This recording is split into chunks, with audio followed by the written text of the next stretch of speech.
Hi, this is Mark Stowers, and I'm here with Brad Salzman, the director of the Sexual Addiction Center. Hey, Brad, how are you? Hey, Mark, how are you? I'm great, great. Brad, let me understand. There's a lot of issues here we need to talk a little bit about. But first of all, explain to me your background, I guess.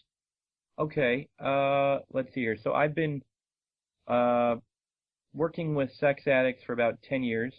I graduated from Yale University and Columbia University, and then I have done a lot of specific training in the area of sex addiction with Dr. Patrick Carnes, who is sort of the founder of sex addiction therapy and was the first person to really be talking about sex addiction, I think starting in the late 70s. Wow, that's pretty good credentials at both of those schools, huh? Yeah, thank you. So, Brad, let's explain a little bit about what the Sexual Addiction Center does. Okay, so basically, as you know, Mark, the internet has brought with it a lot of good things and also some troubling things.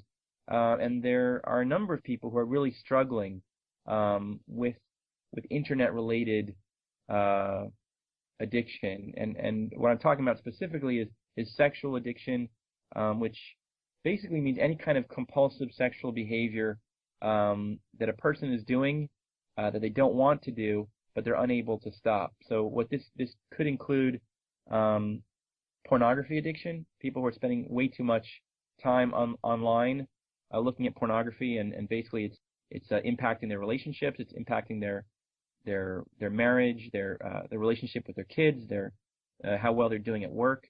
This could also mean people who are going to strip clubs, massage parlors, hiring escorts, meeting up for people with anonymous sexual encounters. So there are a lot of people who are really struggling with this now, and I think because of the internet, it's become sort of an epidemic with a lot of people who are really struggling. It seems to me it's become a lot easier than it used to be, and that's probably good and bad, huh? Well, it's absolutely. I mean, it's been like a huge catalyst for the issue. I think before there was broadband internet, I don't know if anyone got addicted to pornography. I mean, definitely people, bought it and people used it, but it wasn't like the kind of supercharged pornography that there is now on the internet, where a person can literally find anything they want within seconds, and oftentimes get it for free, in the privacy of their own home. So it definitely is a different situation than it was 10, 15, 20 years ago, for sure. Yeah. And now, Brad, is sexual addiction a real disease, or is it just an excuse for bad behavior? Right. So, I mean, a lot of people ask that question, when Tiger Woods got into trouble a few years ago. People say, hey, isn't this a thing that just, all celebrities, or basically anyone who can get away with it? I think the difference is, for some people, it is actually a real problem. I mean, we're all wired for sex. We all want sex, to a certain extent. But there are people who sex becomes a drug for them, a lot, like it's sort of like with alcohol, everyone, or a lot of people, might enjoy a drink from time to time, and some people might even enjoy getting drunk, but that doesn't make them an alcoholic, whereas someone who's an alcoholic is someone who alcohol becomes the center of their lives and really just becomes a very destructive force. So in the same way, there are people who are trying to stop, their sexual activities because it's become too much and they just can't stop. And for them, it really is an addiction. And what is, I mean, how do you know, I guess, that you're addicted, or is there, is it just because of the amount of time that's you're taking up on it, or what? Well, that's a big part of it, absolutely. If people find that it's taking a lot more time than they would like, if it's taking them away from, like I said before, if it's let's say someone who is showing up for work late all the time, or someone who's staying at work late because they are busy looking at pornography on their computers. If people are turning down social obligations, or being with their family or being with their kids because they'd rather be online, or they'd rather be out of the house, going meeting up with someone for sex, so that's definitely one of the trademarks, or one of the hallmarks rather, of addiction. And if basically if there's something that is unwanted and they want to stop it and they can't, that's often a sign that it's an addiction. Okay. And how are some of the treatments? How do you do a treatment for something like this? Okay, so that's a good question. Basically, there are inpatient treatments and outpatient treatments. Inpatient, when we have certain people who are, it's really become completely out of control, and they literally are risking everything. They're risking their health. They're risking everything. Sometimes they need actually inpatient treatment, and that's like when you hear about certain people going away to rehab, special, like a 6-week sex rehab.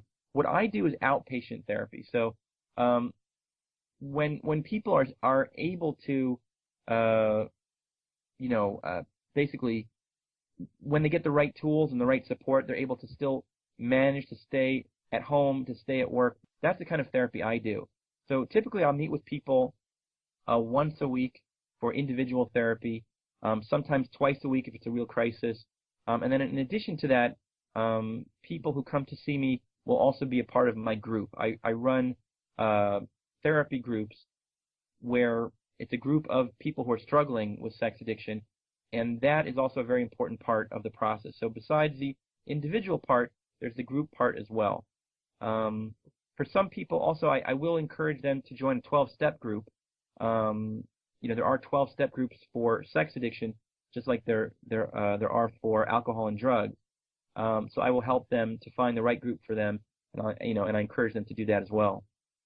And let's just clarify that. I want to make sure we're clear about it. I mean, it's not only just pornography on the web. It's all over the place, in or out of the web, right? Absolutely. That you deal with. Absolutely. Yeah. In other words, right. It's not just internet porn.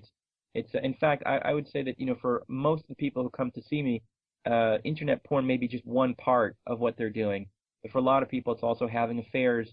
As I mentioned, going to prostitutes. Meeting up with people, for anonymous sex, or just going into chat rooms. There's a lot of different sort of permutations and variations on this.